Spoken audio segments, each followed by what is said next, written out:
Hello everyone, I am Hardik Sheta from Saraswat international academy Vapi. आज हम standard 12 subject physics chapter number 3 current electricity को आगे बढ़ाते हैं। तो आज का टॉपिक है cells, EMF and internal resistance.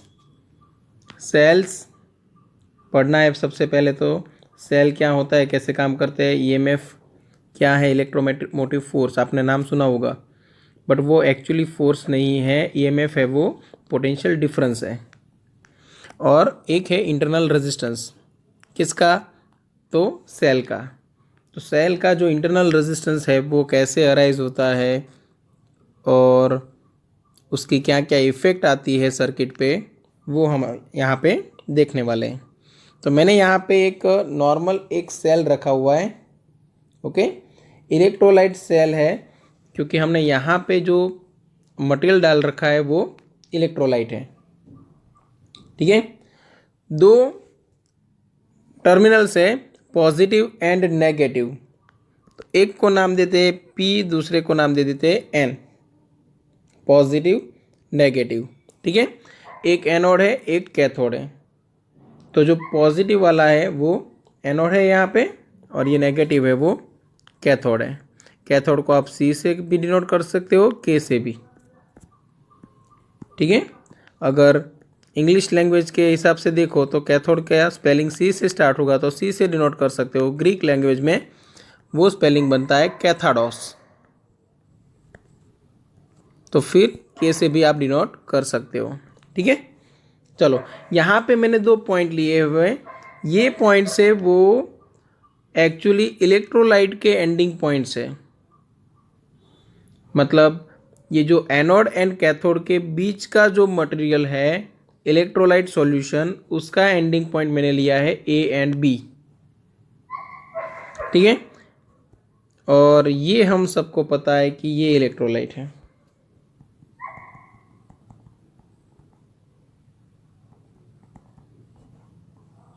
Okay. अब सबसे पहले बात करते हैं ईएमएफ क्या है, ठीक है। तो मैं सपोज मान के चलूँ कि जो पोटेंशियल है, potential of point P with respect to electrolyte, okay, with respect to electrolyte, वो मैं ले लेता हूँ पॉजिटिव, ठीक है। तो यहाँ पे हम ऐसा लिखेंगे, potential difference between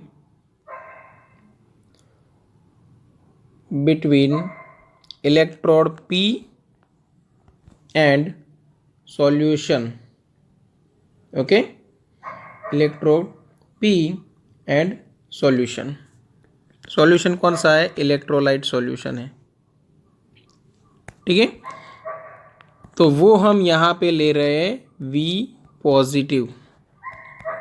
same way अगर मैं बात करूँ potential difference between and solution, तो वो रहेगा नेगेटिव। तो उसको हम डिनोट करेंगे माइनस वी नेगेटिव। ये माइनस साइन इसलिए मैंने रखी हुई है क्योंकि v नेगेटिव है, वो ग्रेटर देन ज़ीरो है। मतलब ये तो सिर्फ एक वैल्यू है। नेगेटिव यहाँ पे मैंने लिखा है वो कोई प्लस माइनस साइन नहीं है, ये सिर्फ इतना दिखाता है कि potential difference between negative and solution, ठीक है। मतलब v नेगेटिव वैल्यू जो है वो खुद पॉजिटिव है, बट वो एक्स्ट्रा यहाँ पे नेगेटिव होने की वजह से पोटेंशियल डिफरेंस आपको नेगेटिव मिलेगा। मतलब समझो कि यहाँ पे P पॉइंट और ये सॉल्यूशन के बीच में पोटेंशियल डिफरेंस है V प्लस, और यहाँ से इस तरफ आओ नेगेटिव की ओर, तब आता है V माइनस। बट हमने यहाँ पे वर्डिंग उल्टे लिखे हैं। देखो, मैंने यहाँ पे लिखा है बिटवीन एंड सॉल्यूशन, मतलब मुझे यहाँ से रिवर्स आना है, तो माइनस ऑफ V नेगेटिव। समझ में आया? ओके, फिर से मैं एक्सप्लेन कर रहा हूँ वही चीज़। Potential difference between P and solution वो है प्लस V पॉजिटिव, इसलिए सिर्फ V पॉजिटिव लिखा। सेम वे यहाँ से इस तरफ आओ तब पॉजिटिव ही है potential difference.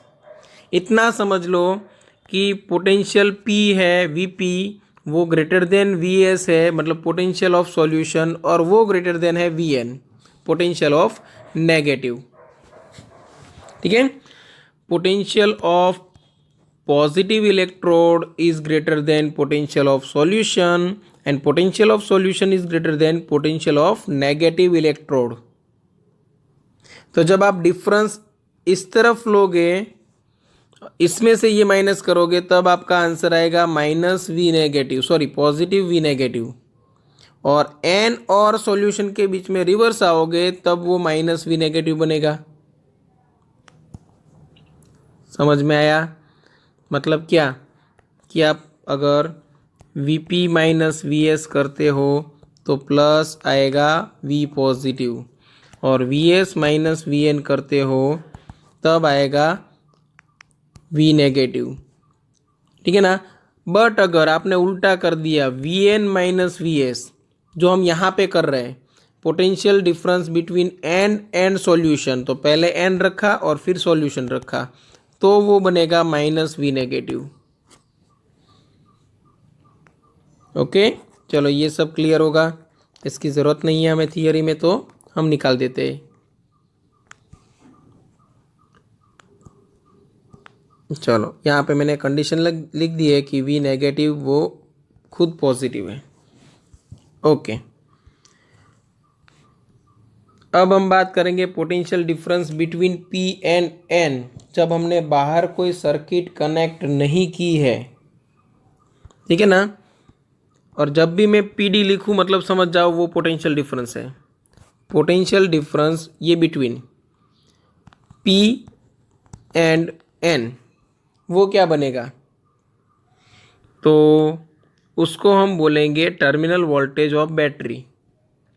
Terminal voltage of battery when no current is passing through the cell, तो ये बनेगा Vp माइनस Vn।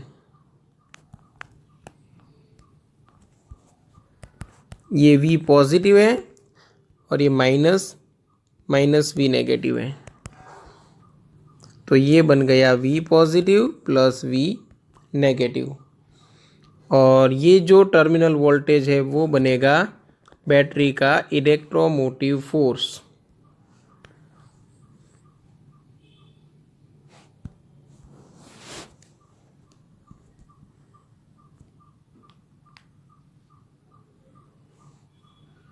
तो यहाँ पे E क्या है, जो E है वो EMF है, और EMF का मतलब रहेगा इलेक्ट्रोमोटिव फोर्स। अब ये फोर्स नाम क्यों दिया गया, तो ये पहले से चला आ रहा है, मतलब वो एक्चुअली फोर्स नहीं था, बट जब हमें पहले एक्चुअल नॉलेज पता नहीं था तब हमने नाम दे दिया था कुछ ऐसा इलेक्ट्रोमोटिव फोर्स, मतलब इलेक्ट्रॉन को, मतलब इलेक्ट्रो मतलब चार्ज को मोशन में लाने वाला फोर्स।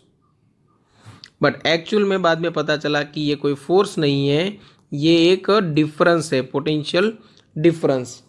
तो आपको बोलना पड़ेगा नॉट दैट एप्सिलॉन मतलब EMF is actually a potential difference not a force.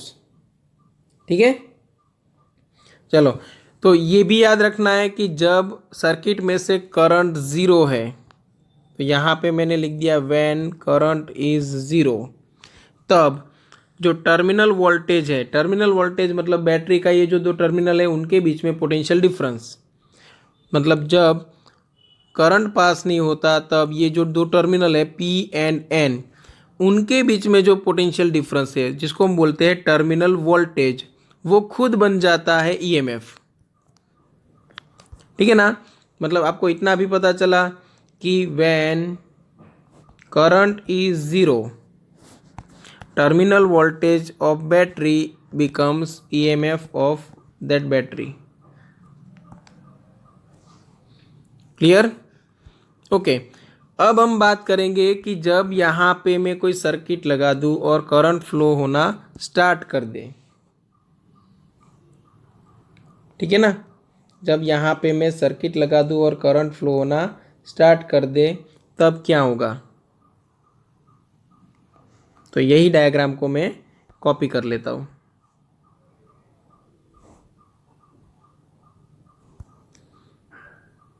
और मैंने यहाँ पे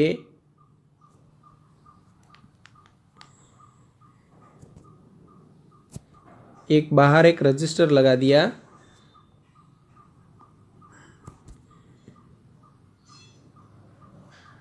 और ये है कैपिटल आर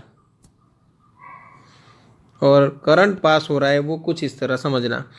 कन्वेंशनल करंट की डायरेक्शन हम फ्रॉम पॉजिटिव टू नेगेटिव लेते हैं, इसलिए ये डायरेक्शन लेंगे। अब हमने तो ये सुना था कि करंट को पास होने के लिए क्लोज पाथ की ज़रूरत पड़ती है।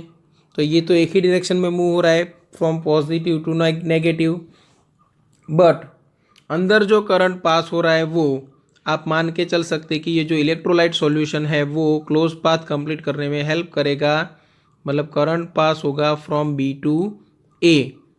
अब इसका मतलब क्या हुआ कि यहाँ पे अगर मैं मान के चलूँ कि वोल्टेज ड्रॉप हो रहा है आई आर, तो यहाँ पे भी तो वोल्टेज ड्रॉप होना चाहिए, क्योंकि इलेक्ट्रोलाइट है तो उसका भी कोई ना कोई रेजिस्टेंस होगा। वो रेजिस्टेंस को मैं बोलता हूँ इंटरनल रेजिस्टेंस। और ये रेजिस्टेंस जो हमारा ये रेजिस्टेंस है कंडक्टर के लिए, उसके जैसा बिल्कुल नहीं है। क्यों? क्योंकि ये है रेजिस्टेंस जो कोलिजन की वजह से जनरेट होता है, किसके बीच में, तो electrons and positive charged ions के बीच में।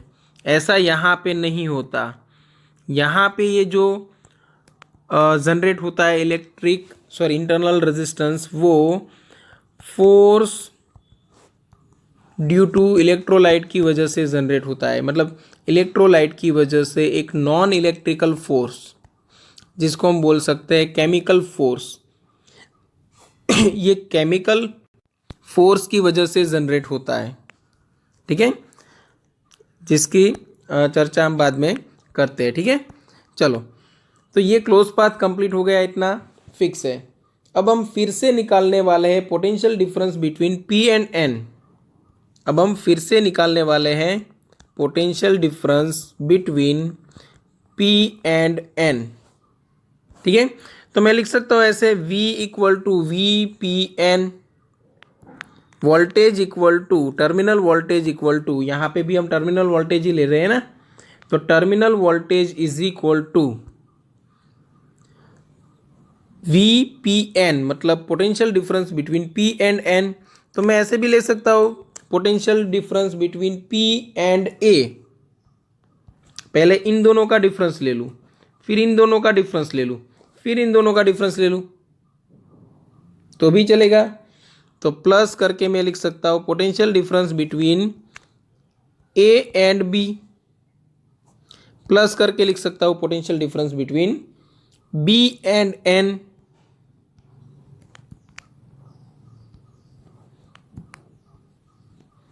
Okay. Potential difference between P and A, उसको हमने बोला था V positive. Potential difference between A and B, समझना, ये रहेगा आई आर, बट यहां पे ऑपोजिट डायरेक्शन में करंट आ रहा है, ए टू बी नहीं बट बी टू ए आ रहा है, समझना। तो मतलब रहेगा कि यहाँ पे मुझे लिखना पड़ेगा जो वोल्टेज है वो नेगेटिव, इसलिए मैंने यहाँ पे लिख दिया minus I R. Minus I R क्यों है, तो वो नेगेटिव जो साइन है वो potential difference between A and B की वजह से है। आपने V A minus V B लिया होता तो ये पॉजिटिव आई आर आता,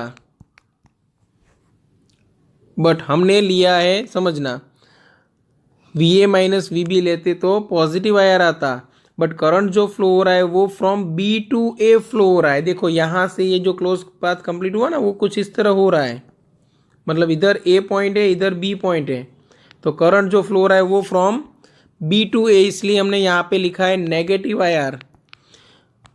और ये वी नेगेटिव है ही। Potential difference between B and N, यहाँ पे माइनस इसलिए लगाया था क्योंकि potential difference between N and B था, मतलब सॉल्यूशन था। ओके तो ये जो आपको दिख रहा है वी पॉजिटिव और ये वी नेगेटिव, दोनों का एडिशन बन गया ईएमएफ, जैसा यहाँ पे था। और ये माइनस आई आर है और ये वी है। अब यहाँ पे हर एक टर्म को समझो। ये जो V है वो क्या है, तो ये है बैटरी का टर्मिनल वोल्टेज, क्योंकि बैटरी के टर्मिनल के बीच में मिलता है टर्मिनल वोल्टेज। ये हो गया बैटरी का ईएमएफ और ये हो गया इंटरनल रेजिस्टेंस।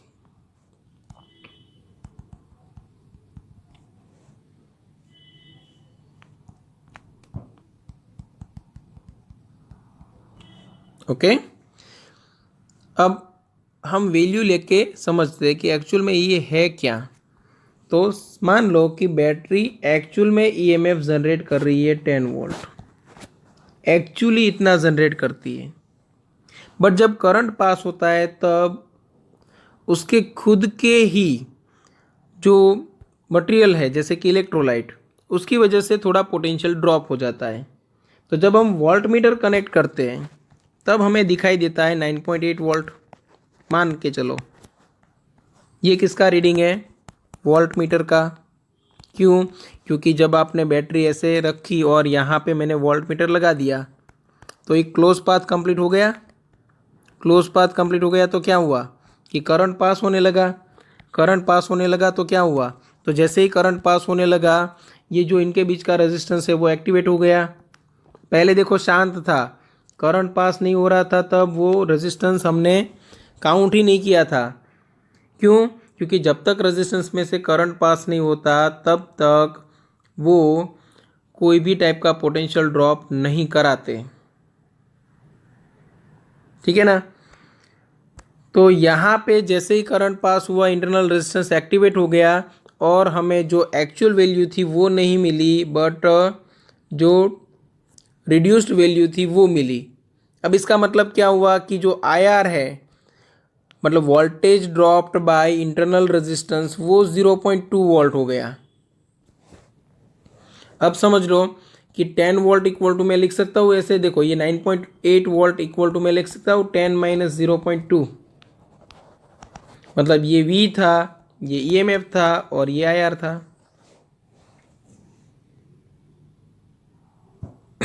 ओके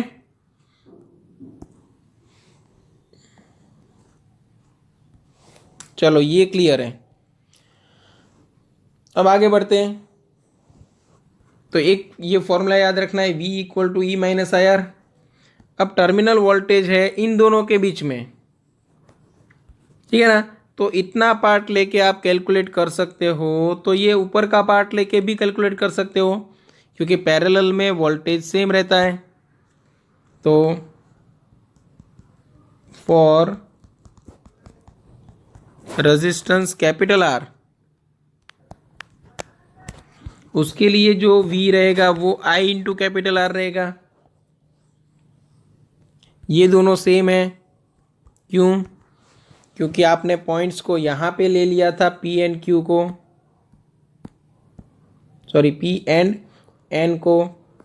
तो यहाँ पे जो रेजिस्टेंस होगा वो ऊपर की ओर भी, सॉरी यहाँ पे जो नीचे की ओर जो पोटेंशियल होगा वो ऊपर की ओर भी यहाँ पे होगा। ठीक है ना, क्योंकि जब पोटेंशियल आप मेज़र कर रहे हो तब आपने अपर सर्किट और लोअर सर्किट को पैरेलल में ले लिया है। ओके तो फिर मैं लिख सकता हूँ hence I into R equal to, यहाँ पे देखो ये जो मेन फॉर्मूला था वहाँ पे I into R equal to E minus I R लिख सकता हूँ। I अगर मैं कॉमन निकाल लूँ तो R plus small R equal to E M F लिख सकता हूँ। तो I इक्वल टू बन गया E upon R plus small R. Okay तो ये बैटरी में से पास होने वाला करंट आपको मिल गया यहाँ पे। अब maximum current that can be drawn from battery, maximum current that can be drawn from battery वो हम निकाल लेते हैं। The maximum current that can be drawn from a cell. Okay, तो उसके लिए आपको R इक्वल टू क्या करना पड़ेगा, 0। क्यों कैपिटल R 0 किया, स्मॉल r क्यों नहीं? क्योंकि स्मॉल r अगर 0 करना है तो आपको इलेक्ट्रोलाइट निकाल देना पड़ेगा, और अगर इलेक्ट्रोलाइट निकल गया तो बैटरी है वो बैटरी रहेगी ही नहीं। समझ में आया? मतलब इलेक्ट्रोलाइट कंपलसरी है, और इलेक्ट्रोलाइट का रेजिस्टेंस आप रिड्यूस नहीं कर सकते, ठीक है ना, क्योंकि वो मटेरियल की प्रॉपर्टी है। तो आपको क्या करना पड़ेगा, बाहर जो यहाँ पे आपने रेजिस्टेंस कनेक्ट किया है वहाँ पे सीधा शॉर्ट सर्किट कर दो, मतलब बाहर का रेजिस्टेंस हो गया 0। और अगर बाहर का रेजिस्टेंस 0 हो गया तो करंट I इक्वल टू क्या हो गया, I मैक्स बन गया। और I मैक्स इक्वल टू क्या लिख सकते हो आप, E divide by small r only. यहाँ पे कैपिटल R इक्वल टू 0 रख दिया। बट इतना करंट आप प्रैक्टिकली निकाल नहीं सकते सेल से, क्योंकि वो सेल के लिए फिर हार्मफुल रहेगा। इसलिए मैक्सिमम अलाउड करंट है वो इस करंट से बहुत ज़्यादा कम है। तो अभी देखते हैं example 3.5। A network of resistors is connected to a 16 volt battery with internal resistance of 1 ohm as shown in figure. 3 question है, A, B एंड C, तीनों को मैंने अलग अलग कलर से यहाँ पे लिखा हुआ है ताकि कन्फ्यूज़न ना हो। सबसे पहले compute the equivalent resistance of the network, ठीक है ना। तो पहला काम हम ये करते हैं इक्विवेलेंट रेजिस्टेंस निकालने का, ठीक है। चलो, तो इक्विवेलेंट रेजिस्टेंस निकालना है तो क्या करेंगे हम, तो सबसे पहले करंट कहाँ कहाँ पे डिवाइड हो रहा है वो चेक करेंगे। तो यहाँ पे मान के चलते हम टोटल करंट है वो I है, तो ये 2 ब्रांच में करंट डिवाइड हुआ, जिसको मैं नाम दे देता हूँ I/2, यहाँ पे भी I/2। फिर कंबाइन होके यहाँ पे टोटल करंट बन गया I। वापिस यहाँ पे डिवाइड हुआ तो 12 ओम में मैं I1 और 6 ओम में I2 नाम दे देता हूँ। चलो, पहली बार जब करंट डिवाइड हुआ तब हमने करंट की वैल्यू दोनों में इक्वल ली, I/2। क्यों? क्योंकि दोनों ब्रांच में रजिस्टर सेम है, 4 ओम 4 ओम। बट जब सेकेंड टाइम डिवाइड हुआ तब यहाँ पे 12 ओम रजिस्टर था, यहाँ पे 6 ओम रजिस्टर है, तो दोनों ब्रांच में इक्वल रजिस्टर्स नहीं है, इसलिए करंट भी इक्वली डिवाइड नहीं होगा। तो हमने नाम दे दिया I1 एंड I2। ओके, ये जो रजिस्टर है ये स्मॉल r है और ये बैटरी वोल्टेज E है। स्मॉल r क्यों? क्योंकि यहाँ पे आपको इंटरनल रेजिस्टेंस दिया हुआ है। क्लियर? चलो, तो इक्विवेलेंट रेजिस्टेंस फाइंड करने के लिए सबसे पहले इन दोनों का पैरेलल निकालना पड़ेगा, इन दोनों का पैरेलल निकालना पड़ेगा, फिर सभी का आप एडिशन कर सकते हो, सीरीज कनेक्शन ले सकते हो। तो सबसे पहले मैं लेता हूँ 4 ohm and 4 ohm, both are in parallel with each other.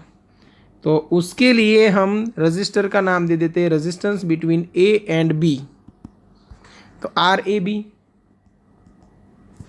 चलो क्या मिलेगा, तो 4 × 4 divide by 4 + 4, 2 Om.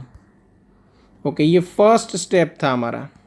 Second step, यहाँ पे 12 ओम एंड 6 ओम दोनों पैरेलल में, तो यहाँ पे लिख सकते हो आप 12 ohm and 6 ohm are in parallel. वो है RCD, क्योंकि ये पॉइंट C और D के बीच में है। देखो 12 ओम एंड 6 ओम है, वो C एंड D के बीच में है, तो हमने नाम दे दिया RCD। 12 × 6/12 + 6 करोगे आपका आंसर आएगा 4 ओम। अब हम टोटल रेजिस्टेंस निकाल लेते हैं, इक्विवेलेंट रेजिस्टेंस। क्या करेंगे, तो यहाँ पे इन दोनों का मिलके 2 हुआ था, ठीक है। फिर ये 1 ओम, फिर यहाँ पे वापस 4 ओम और ये 1 ओम, सभी का एडिशन, क्योंकि सभी अभी आ गए सीरीज में, मतलब 2+1+4+1। चेक करते हैं, यहाँ का 2, यहाँ का 1, यहाँ का 4, यहाँ का 1, मतलब 2+1+4+1 कितना हुआ? ये 8 ओम रेजिस्टेंस हुआ। चलो ये फर्स्ट आंसर आ गया। ठीक है, फर्स्ट आंसर आ गया। अभी बात करते हैं सेकंड क्वेश्चन की। Obtain the current in each resistor. हर एक रजिस्टर में आपको करंट फाइंड करना है।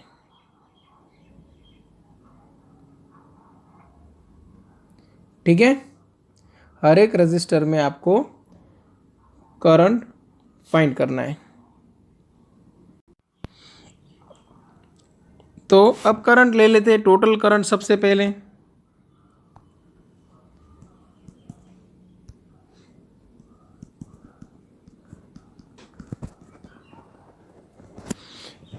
समझना, जो ये 8 ओम हमें मिला है वो इंक्लूडिंग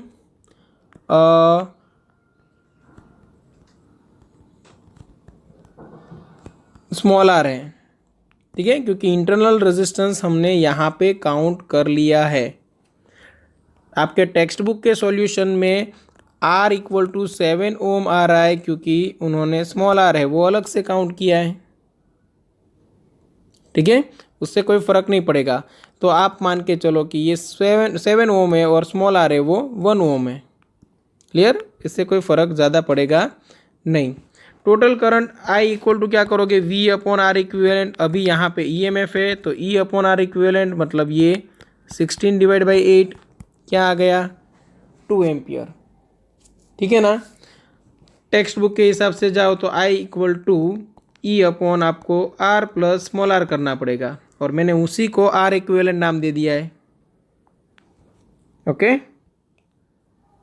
चलो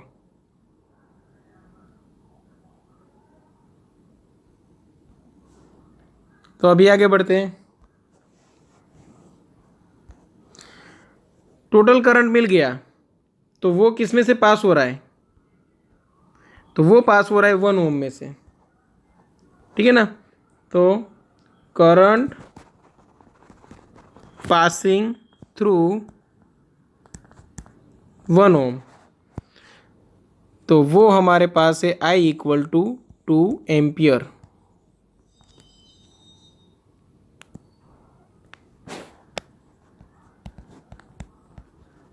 ओके, उसके बाद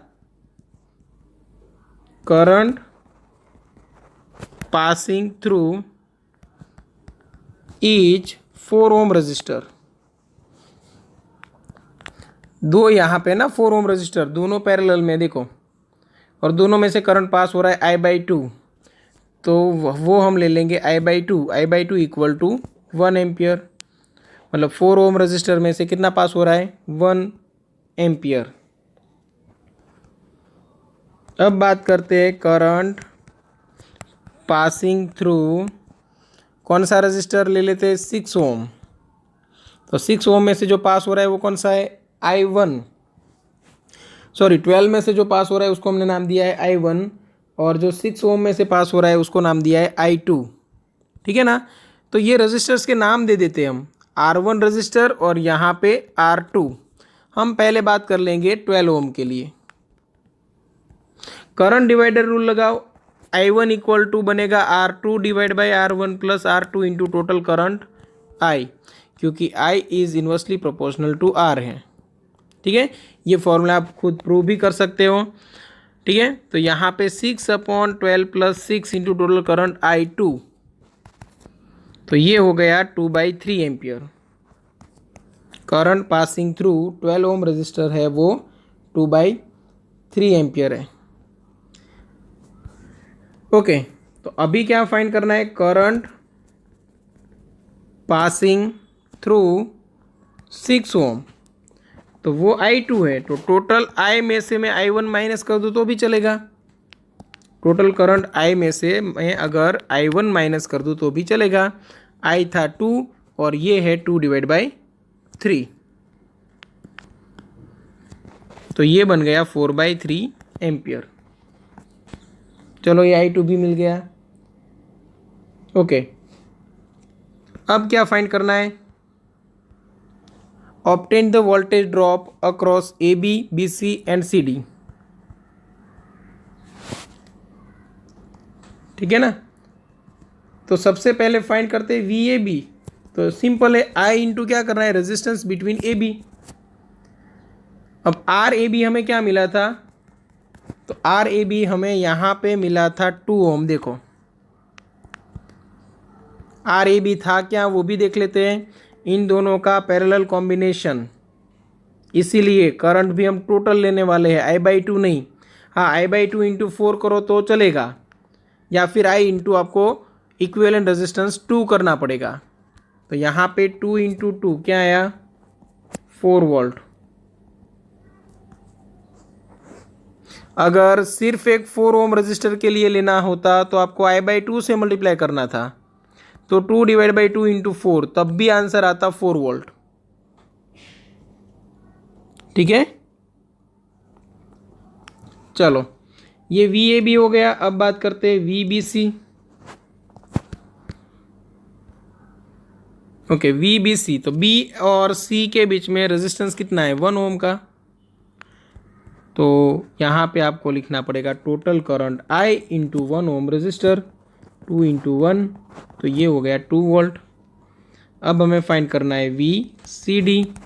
तो I into resistance between CD, equivalent resistance between CD क्या मिला था हमें, वो चेक कर लेते हैं। इन दोनों का पैरेलल कॉम्बिनेशन निकाला था 12 एंड 6 का। चलो 12 एंड 6 का पैरेलल कॉम्बिनेशन था 4। तो यहाँ पे करंट है 2 इंटू आप 4 कर दो, तो ये क्या हो गया, 8 वोल्ट। ठीक है, तो यहाँ पे अगर मैं सभी वोल्टेजेस का एडिशन करूँ तो ये 8 प्लस यहाँ पे जो VBC मिला है वो 2 वोल्ट, और प्लस 4, 8 प्लस 2 10, 10 प्लस 4 14 होता है।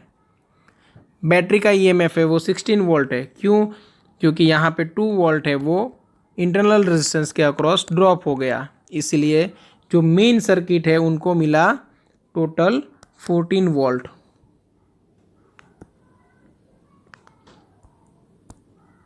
ओके, चलो आप अपनी मेथड से भी ये क्वेश्चन एग्ज़ाम में सॉल्व कर सकते हो। बस सिर्फ इतना है कि मेथड है वो राइट होनी चाहिए, और हर एक स्टेप को आप अच्छे से एक्सप्लेन करो। क्लियर? तो ये हो गया एग्जाम्पल 3.5 का सॉल्यूशन। कोई डाउट है तो आप कांटेक्ट कर सकते हो। Okay, thank you.